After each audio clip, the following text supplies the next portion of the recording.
L'élaboration du savoir ne se fait pas en classe. Elle se fait chez soi, dans l'intimité de notre propre être et dans ce questionnement perpétuel de soi avec soi-même. Alors vous allez me dire, si l'élaboration du savoir ne se fait pas en classe, à quoi sert la classe? Moi je vais vous répondre très clairement.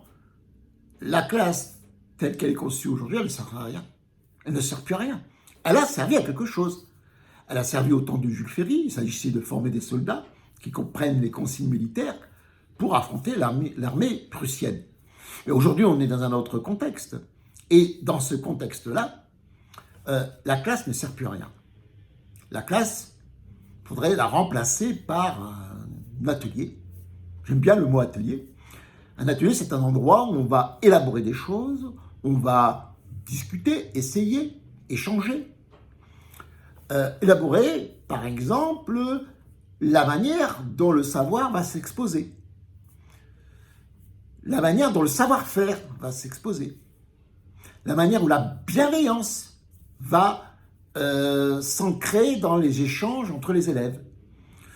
Du coup, cet atelier, qui pourrait prendre la forme d'un foyer, avec un canapé, avec des lieux, je dirais, de détente à l'intérieur de ce cadre, va générer une grande motivation chez les élèves, puisqu'il ne s'agit plus, encore une fois, d'être passif dans un lieu où c'est le professeur tout-puissant qui parlerait, mais de participer à une sorte d'élaboration collective.